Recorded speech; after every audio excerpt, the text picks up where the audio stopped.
मुख्तार अंसारी को ओवैसी ने न्योता भेजा है, आओ हमारी पार्टी से चुनाव लड़ो, ऐसा आसिम वकार ने कहा है। आसिम वकार ने मीडिया में बयान जारी किया है। मुख्तार अंसारी को एआईएमआईएम से टिकट का ऑफर है। बीएसपी में पैसा देकर टिकट ना खरीदे मुसलमान। बसपा में पैसा देकर टिकट ना खरीदे मुसलमान। मायावती ने आज मुख्तार अंसारी का टिकट काटा। इसके पहले एमआईएम ने अतीक अहमद और उनकी पत्नी को पार्टी की सदस्यता दिलाई है। और अब जैसे ही आज मुख्तार अंसारी का टिकट काटा गया, ये कहते हुए कि इस बार बसपा किसी भी अपराधी माफिया को टिकट नहीं देगी, उसके बाद ही एमआईएम ने मुख्तार अंसारी को ऑफर भेज दिया है।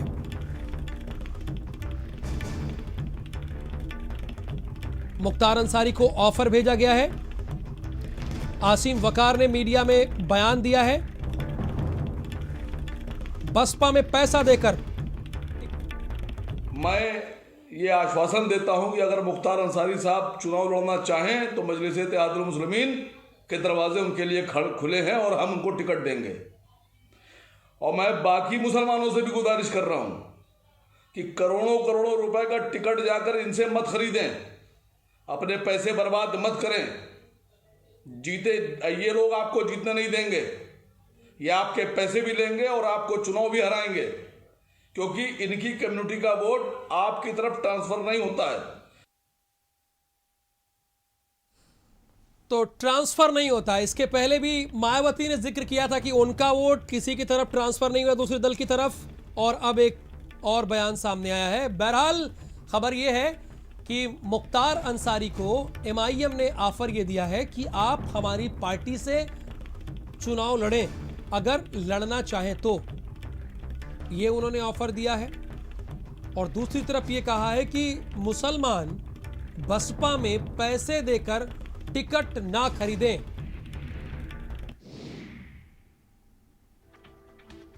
मुख्तार अंसारी को ओवैसी ने न्योता भेजा है कि वो एमआईएम से अगर लड़ना चाहें तो लड़ सकते हैं। फैजान खान बसपा के प्रवक्ता हैं, इस वक्त हमारे साथ फोन लाइन पर मौजूद हैं। फैजान खान, आपका भारत समाचार पर स्वागत है। लेकिन एमआईएम ने यह कहा है, आप पर आरोप लगाया है कि पैसा देकर मुसलमान आपकी पार्टी से टिकट ना खरीदे, ये आरोप लगाया है।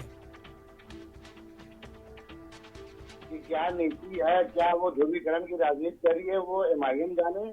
वो उत्तर प्रदेश में आके भारतीय जनता पार्टी का साथ देने के लिए जो आई हुई है, वो इस तरह से हिंदू मुस्लिम भाईचारा को यहाँ पे खत्म करना चाहती है। लिहाजा आदरणीय बहन कुमारी मायावती जी ने पहले ही आप लोगों के सामने, जनता के सामने इस बात को कहा कि 2022 में बहुजन समाज पार्टी उत्तर प्रदेश की तस्वीर बदलने जा रही है, और उसकी शुरुआत आदरणीय बहन जी ने कर दिया। और एक पहल उन्होंने इस बार स्टार्ट किया कि किसी भी माफिया को टिकट नहीं दी जाएगी, उसे कोई जाति विशेष को लेके ना सोचे। आदरणीय बहन जी ने ये ऐलान बहुजन समाज पार्टी के टिकट के लिए सभी के लिए किया है कि किसी भी माफिया को हम नहीं देंगे। और अगर आप सिर्फ मुख्तार अंसारी के पहलू पे देखना चाहते हैं तो शायद एमआईएम को नहीं पता है, जब समाजवादी पार्टी ने उन्हें नकार दिया था और हमेशा अपने यहाँ इस्तेमाल किया, हमने सब टिकट देने का उनको काम किया। जब वो माफी तलाशी आदरणीय बहन जी के सामने किए, उसके बाद दिया गया।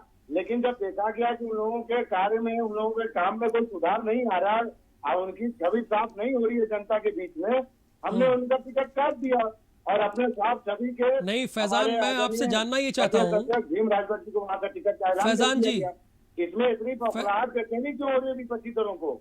उन सबको तो इस बात पे एक फैजान खान, अगर बात सुनेंगे, माफियाओं को टिकट ना देने का बहुजन समाज पार्टी का पहले से जो रवैया है उसको स्टार्ट किए हैं, उसमें एमआईएम को तकलीफ की बात की। तो क्या आपके यहाँ पैसे लेकर टिकट दिया जाता है क्या? चूंकि एमआईएम का तो यही आरोप है कि मुसलमान पैसे देकर टिकट ना लें। जब उन्होंने बहुजन समाज, वो तो पहले अपनी छवि साफ करें, कभी समाजवादी पार्टी में थे, फिर वहाँ पे वो करते थे सारा गुणगान, अब वो एमआईएम में आ गए तो भारतीय जनता पार्टी से कितना पैसा लिए हैं इस उत्तर प्रदेश की राजनीति में ध्रुवीकरण करने के लिए। चलिए फैजान खान, आप हमारे साथ जुड़े रहिए। आसिम वकार भी जुड़ गए हैं, जिन्होंने आप पर ये आरोप लगाया है, वो भी जुड़ गए हमारे साथ। आसिम वकार साहब, ये बताइए कि आप क्या चुन चुनकर उन लोगों को टिकट देने का काम कर रहे हैं जो माफिया हैं, अपराधी हैं। अभी आपने अतीक अहमद और उनकी पत्नी को सदस्यता दिलाई और आप खुलेआम ऑफर दे रहे हैं मुख्तार अंसारी को। जब मायावती ने कहा हम उनको टिकट नहीं देंगे तो आपने कहा हम लड़ाएंगे।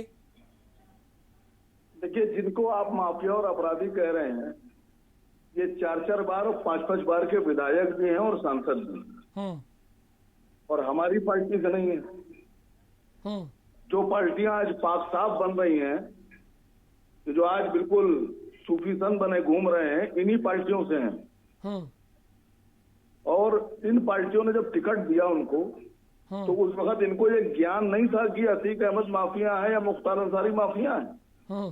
ये आज अचानक जब उनके ऊपर बुरा वक्त आ गया तो सब माफिया हो गए। कल तक के ये माफिया नहीं थे। 2017 के चुनाव में माफिया नहीं थे। उससे पहले जब 2012 तब भी माफिया नहीं थे। उससे पहले 2007 में भी माफिया नहीं थे। मैं पूछ रहा हूँ, जानना चाहता हूँ आपसे, ये जो बैठे हुए इनसे पूछ रहा हूँ। ये आपने पैसे वाली जो बात कही है कि मुसलमान पैसे देकर टिकट न ले, फैजान खान की पार्टी पे आरोप लगाया आपने। बात कही है कि ये लोग डिस्पोजल की तरह इस्तेमाल करके मुसलमानों को फेंक देते हैं। मैं उन सभी मुसलमानों को ये मैसेज दे रहा हूँ कि किसी से करोड़ों रुपए देकर टिकट खरीदने की जरूरत नहीं है। ये आपका पैसा भी लेंगे, आपका मुसलमान वोट भी आपके नाम पे लेंगे। फैजान खान साहब, आपको हराएंगे। आप मुसलमानों को डिस्पोजल की तरह यूज करके फेंक देते हैं, ये कह रहे हैं आसिम वकार, आपके सामने ऑन एयर कह रहे हैं। वो आसिम वकार साहब को ये पता ही नहीं है कि जिससे अभी वो बात कर रहे हैं वो खुद एक मुस्लिम है, फैजान खान नाम है। वो आदरणीय बहन कुमारी मायावती जी के पार्टी बहुजन समाज पार्टी का प्रवक्ता है। कहाँ पे यूज करके फेंक दिए? हाँ, अलबत्ता आसिम वकार साहब की राजनीति ऐसी रही होगी कि कभी किसी दल में रहे, कभी किसी दल में रहे, और जिस दल में रहे वहां की वफादारी ये करते रहते हैं। और कितना पैसा कहाँ से पाते हैं तो आसिम वकार साहब समझे। हम लोगों ने, आप फैजान खान का इतिहास पता कर लीजिए। मैं भी मुसलमान हूँ, मैं तो पार्टी में अपने हूँ, शुरू से हूँ और आज तक पार्टी में ही हूँ। मुझे कहाँ पार्टी थी? मुझे तो हर पार्टी ने चेहरा बनाया और पार्टी ने आगे बढ़ाया। क्या ये माफियाओं की वकालत करते हैं? चलिए, समय का अभाव इसलिए आप दोनों को रोक रहे हैं। बहुत बहुत धन्यवाद फैजान खान साहब और आसिम वकार साहब हमसे बात करने के लिए, जुड़ने के लिए। इस बीच एक और बड़ी खबर है, कोविड की दूसरी लहर में कोरोना